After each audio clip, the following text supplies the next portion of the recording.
So I saw, fuck, my hair, dude. Let's try it without it, dude.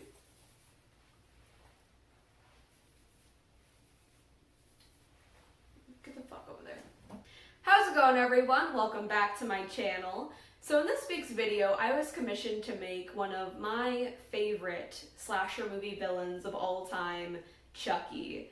So I saw Bride of Chucky for the first time and I was like 6 years old, I think. I just know I was way too young to watch the movie and it terrified me at the time. But it went on to become one of my favorite movies ever, and it definitely did something to my developing brain, I don't doubt that, and it probably shaped my personality. But, you know, we're having a full circle moment here today as I make the short king himself, Chucky, so let's get into it. So I get right in there with acrylic paint on this Madeline Hatter head that I prepped a little while ago. And for this face, I decided to take reference from the, like, Bride of Chucky, Seed of Chucky era, because, you know, Chucky's been around since like 1988, I think, and in that time, he's seen a lot of, you know, makeovers and revisions, and he's died and come back like a bajillion times at this point. And so there's a lot of different versions of him floating around out there, but I feel like this one is the most iconic, at least to me. Of course, I think I'm a little biased, right? Because I'm a child of the late 90s, and that is sort of that turn of the millennia. You know, everything got edgier at that time, and so this is what appeals to me. And, you know, I'm just always looking for an excuse to make, like, scars and wounds and just make things that are a little bit gnarly, because that's what I really like doing, you know. Horror is my genre of choice most of the time, but, you know, I don't always get to indulge in that, so this was absolutely a treat. It also felt very fitting to get this video out in June as well, because it's sort of like Pride Part 2.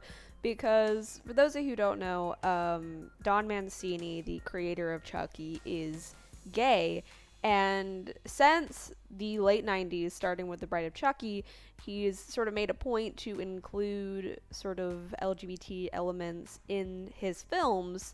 And, you know, and considering, you know, that meme went around for a little while when the sci-fi Chucky series came out, the scene where where Chucky is being a good ally to his sort of gender fluid child.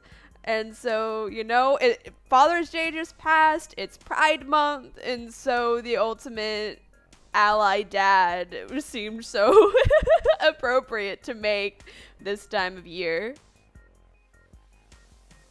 So I haven't actually gone to see the Chucky TV series yet because I just haven't tracked it down anywhere. But if you've seen it, is it good? Like, I want to watch it so bad just as a fan of the franchise. I mean, like, Jennifer Tilly is there, and I love Tiffany. She's, like, Bride of Chucky is one of my favorite movies, so I love Tiffany. And making this doll actually made me want to, like, I'm getting excited. So I've wanted to make a Tiffany doll, like, since I started doll customizing. And now that I've made this Chucky doll, I really want to do it. You know? Maybe I'll do that YouTuber thing. If you get this video to, like, 75 likes, I'll make a Tiffany doll on this channel. And I might do it anyway, but I'm just gonna try that YouTuber thing to see if that works for me. Bletching this doll was actually my favorite part of the process because I felt like it really brought it together and brought it to life. So here I'm patting red chalk pastel over all the seams and scars to sort of make the skin around them look gnarly and inflamed. Because if you look at the reference images, they also do that on the doll in the movie. And I just think it's really neat because the whole point of Chucky is the longer he spends in that body, the more human-like it becomes. And so you can see all these evidence of life that shouldn't exist on a doll, like just evidence of blood existing beneath the skin and all this sort of stuff. And I love watching that transition from pure doll to this weird doll man conglomeration. And it's just, that uncanny valley is so cool.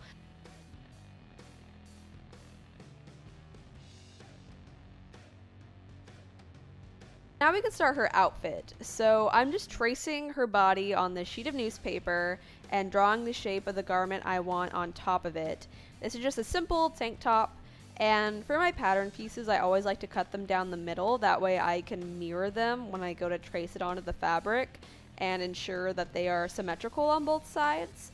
And for this one I'm tracing it onto this plain white quilting square because I couldn't find any fabric that was anywhere near a close enough match to like Chucky's shirt. So I've gone a very time-consuming route that we'll get to in a second. But first, here's the pieces all traced out. So I made identical pieces for the front and the back because it's a tank top, you can keep it simple. And now it's time to paint the stripes. So I hand painted all the stripes on this outfit with acrylic paint because all of the actually like sort of accurate fabric, you know, to the doll in the movie, like I can only ever find it in like human sizes, you know, like the scaling just isn't right, you know. And so I just did it myself. That made it look so easy, but that was so many hours of work, and I wasn't even done. I had to repeat it on these rectangles to be used for sleeves and leg sleeves. I don't know what to call them. And now I'm sewing the arm sleeve panels together, and I chose to do this by hand just because my sewing machine scares me. Like, I always have problems with it and it makes me nervous, and for tiny garments like this, this ends up being less time overall just because the amount of time I spend futzing with my sewing machine, it equals out.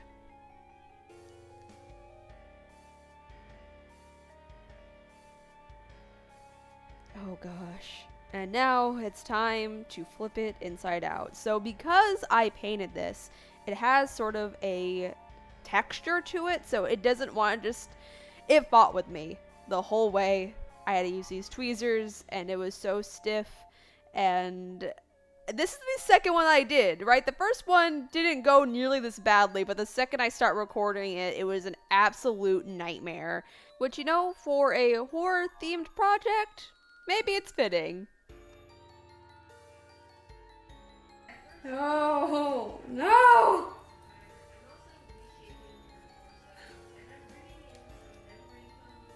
Come on. No! But eventually I persevered and got it turned right side out. And here are both of the sleeves completed. And here's the shirt. I ended up attaching it off camera because I was testing to see if it fit and I had to make some adjustments, so it just got put on. And now I'm doing her leg sleeves. I guess these are socks, but like not really. They're sort of like long leg warmers because there's no feet on them. And originally I was going to sew these, but I didn't quite make the fabric wide enough to do that and like allow a seam allowance. And I wasn't going to start over, so I decided to glue them in place, but it worked out anyway. And now I can make her sort of overall skirt. So I use this pattern I just sort of made by futzing around with a piece of scrap fabric, and I'm tracing that onto this like denim panel in one of my husband's old shirts. I decided to use chalk for this just so I'd be able to see it a little bit better, and I don't have any like washable markers or anything, but this works just the same. You end up with something that looks a little bit like Pac-Man.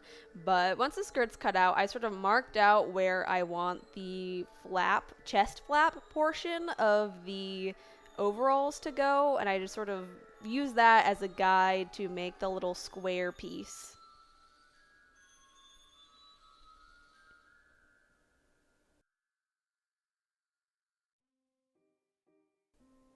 Once you have the square piece cut out, I sewed it onto the front of the skirt like this. And I decided for the straps I wanted to use this red ribbon because I thought it would look cleaner than trying to cut out a thin strip of this denim. And I decided to make her a little pocket to go on the front. I was really debating on this, but it ended up coming out really cute. And now it's time to make the little logo on the front. I was really nervous about doing this because it's so small, and I gave myself even less room by sewing this pocket on the front. But it ended up not being as difficult as I thought it was going to be. For painting little letters on fabric like this, I sort of use like an up and down motion instead of trying to do strokes, which like makes the letters choppier. And I finished it off camera because I had to get it literally like 5 centimeters away from my face to see what I was doing. With the logo finished, the overalls are done, and so I could put it on her body. I decided to use a little bit of glue to sort of fasten the top of the skirt and then glue on the little straps. If you're doing this self, you can probably make like a little snap closure to go up there and make it removable, but I don't really have closures, so I decided just to glue it on and make it permanent. I made these little shorts to go underneath just for the sake of modesty. You don't want to be seeing her butt under there. For her shoes, I decided to use these DC Superhero Girl shoes. This is Supergirl shoes specifically. And I filed off the Superman logo on the sides because this is Chucky, not Superman. And I repainted them red.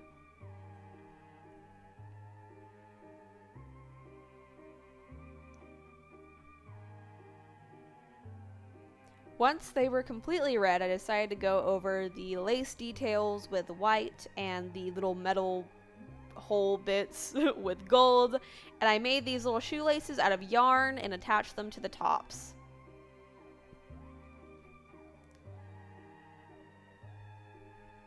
And now it's time to make my favorite accessory.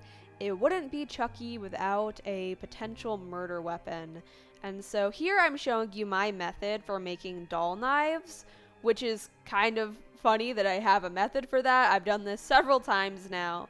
And so I just use like cardstock sort of paper and cut out a knife shape, and I use a toothpick for the base of the handle. And you know, I love making little doll weapons because I think slasher is my favorite type of horror subgenre. And so I make a lot of dolls that need little weapons to stab you with. And for the handle, you could probably like sculpt this out of clay if you wanted to, but I like to just make it out of hot glue because it's way less drying time. And I use the tip of the glue gun to sort of sculpt it into shape. And once you get the shape how you want it, I paint the whole thing black just to get an even base.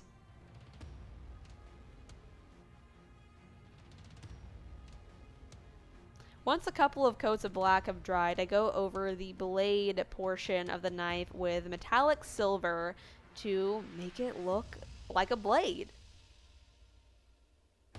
I also like to add some little details on the handle, so here I'm adding the little metal pins that hold the handle together that some kitchen knives have. It took me a bit to decide how I want to do her hair, and I wish if I was more confident that I'd be able to pull it off. You know how in Bride of Chucky, parts of his hair are like stapled onto the side of his head?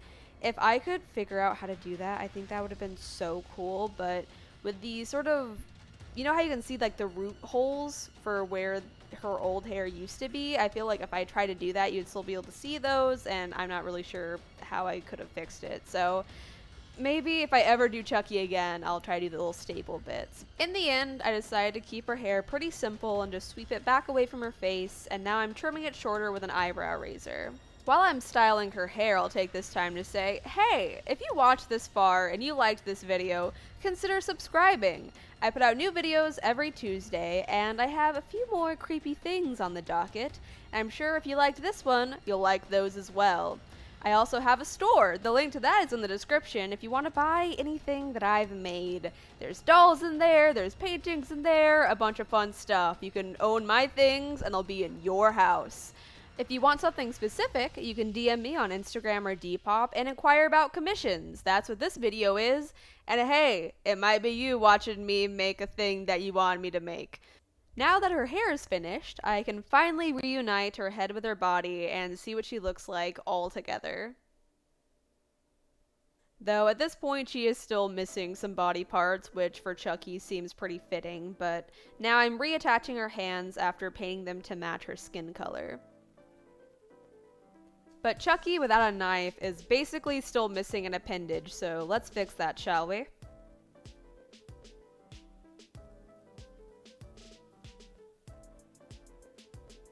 And with that, she is complete. Here's the final result! I think she came out so cute. I love the bright colors on this. Like, obviously it was kind of a pain to paint, but I think it was so worth it. And it really captures that 80s toy vibe to me. But I would love to know what you think in the comments below. Thank you so much for watching. I hope to see you next time. Love you, bye!